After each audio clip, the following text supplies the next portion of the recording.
Assalomu alaykum akalar, sog'misizlar, salomatmisizlar? Bu videomizda xudo xohlasa sizlar bilan qanaqa qilib biz yaratgan kutubxonani o'zimizni lokal kompyuterimizda joylashgan boshqa loyihalarimizda qanaqa qilib o'rnatib, ishlatib, test qilib ko'rishimiz mumkinligi haqida gaplashamiz. Buning uchun menda hozir boshqa loyihalarni ko'rsatish niyatim yo'q. Shuning uchun yangi terminalda ochib, terminalimda yangi loyiha uchun bitta papka ochaman, tester degan va uni ichiga kirib olib, yangi PHP kutubxona, PHP loyihasini yarataman. Uning uchun men Composer init byuroni beraman. Kutubxona yaratgandek. Endi bizdan nomini so'rayapti, description so'rayapti, avtorlar ro'yxati, minimum stability. Buni hozir tushuntirib o'taman. Buni bu qadamda ham default tashlab o'tamiz. Hozir hamma qadamlar default tashlab o'tsak bo'ladi, chunki bu testviy loyihani yaratilishi. Hop, hamma qadamlarga default qiymatlarni berib chiqdim. Undan keyin VS Code'ni shu papkani ichida ochyapman. Loyiha ochilgandan keyin vaqt tejash uchun birdaniga mazmuniga o'tadigan bo'lsak, loyihani rootida index.php fayl ochaman. Index.php fayl ochgandan keyin uni kontentini iloji boricha oddiy qilaman. Ya'ni PHP tagi bilan boshlanyapti. Require qo'yapman. Bitta avtoloaderni birinchi o'rinda yuklab olishim kerak. Yuklab olyapman. Kodimiz ishlayotganligini bilish uchun hello world yozuvni ekranga chop qilishni qaror qilyapman. Buni terminalda tekshirmoqchiman men. PHP index PHP deb beryapman. Hello world ekranga chiqyapti. Ko'ryapsizlar. Bu PHP loyiha desak ham bo'ladi. PHP loyihamiz to'g'ri ishlayapti. Endi bunga biz qanaqa qilib kutubxonani o'rnatsak bo'ladi. Xuddi boshqa kutubxonalarda o'rnatgandek composer require qilib kutubxona nomini yozish kerak. Bizning holatda bu composer sonda ko'rsatganimiz Usmonaliyev number 2 word. Usmonaliyev number 2 word deb kutubxonaning nomini yozibman va enterni bosyapman. Ko'ryapsiz, bu yerda xatolik beryapti. Bu yerda shu kutubxonamizni birinchi bo'lib bizda packages.com dan tekshiriladi. O'shaning uchun unga shu kutubxonaga mos keladigan versiya topilmaganligi va bizda to'g'ri yozilganligini tekshirish so'ralyapti. Bu holatda bizni kutubxonamiz hali packages.com ga yuklanmagan. Shuning uchun bizim mana shu o'zi ko'rib turgan videomiz lokalda qanaqa qilib o'rnatib ishlatish haqida. O'shaning uchun kelinglar mavzuni asosiy qismiga o'tadigan bo'lsak, bu kutubxonani lokaldagi kutubxonani o'rnatish uchun composer.json faylini ochamiz. Bu yerda biz repositories key haqida gaplashishimiz kerak. Repositories key array ko'rinishida e'lon qilyapman. Uni ichida har bitta obyekt bitta kutubxona ko'rinishida bo'ladi. Bizda type kalit so'zi bor. Type kalit so'zi yordamida bu kutubxonani qanaqa turdaligi, ya'ni biz pazdan yuklab olishimiz kerakmi yoki URLdan yuklab olishimiz kerakmi? Ya'ni bu qanaqadir GitHub repozitoriyadan yuklab olinishi mumkin yoki paz deganda o'zimizni kompyuterimizda joylashgan qanaqadir joydan yuklab olishimiz kerakmi? Shuni anglatadi. Bizning holatda bu paz, ya'ni qanaqadir joydan yuklab olishimiz kerak kompyuterimizdagi. Undan keyin URL keyiga biz bu kutubxona qayta turganligini aytishimiz kerak. Bizning holatda bu ko'radigan bo'lsak, tvd komandasini yozadigan bo'lsam, mana shu namespace turibdi. Shu pazni kopyalab olaman. Kopyalab olib chetga tashlab olaman. Ya'ni bu biz composer jsongacha bo'lgan yo'lni ko'rsatishimiz kerak.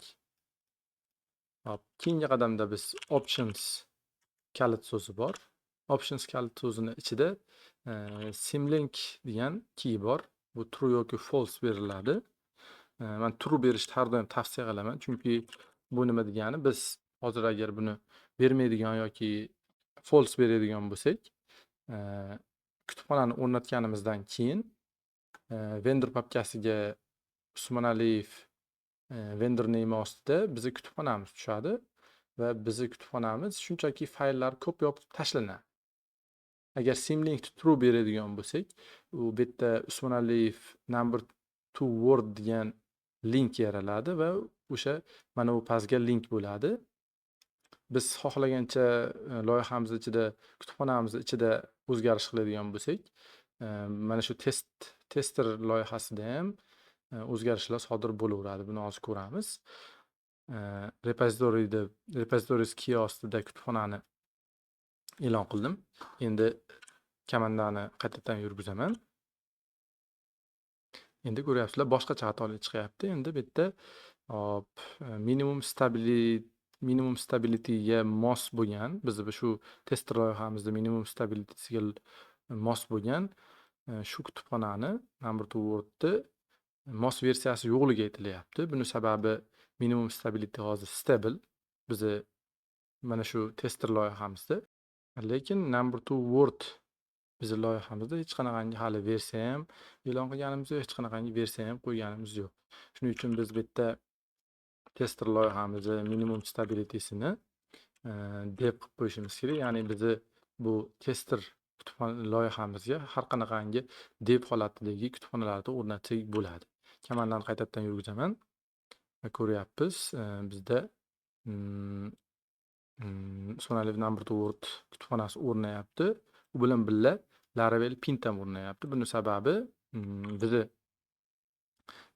kutubxonamizda requirementlari ichida Pint ham e'lon qilingan. Lekin test va vardamperlar o'rnatilmadi. Ya'ni bular dev requirement bo'lganligi uchun bu yerga o'rnatilgani yo'q. Va bitta muhim bo'lgan bitta ma'lumot berib ketilyapti. Bizni kutubxonamizda dev main versiyasi o'rnatildi. Buning sababi hech qanaqangi bizni kutubxonada versiya yo'qligi uchun dev main versiyasi va Symlink from shu pastga ko'rsatilyapti. Buni ko'radigan bo'lsak, vendor papkasini ochyapman va Usmonaliyev vendor name'ida number to word papkasi turibdi. Bu papka oddiygina link qilib berilgan shu namespace'ga, ya'ni shu pastga ko'rsatilgan. Bu nima degani? Men hozir bitta sizlarga ko'rsatyapman.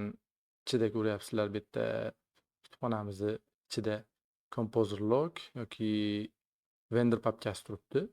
Vendor papkasi bitta bo'lmasligi kerak. Kelinglar, composer log faylini men kutubxonamdan o'chirib tashlayman. Composer logni biz yuklamaymiz. Odatda kutubxonada composer log fayli publish qilinmaydi. Shuning uchun uni o'chirib tashlayman.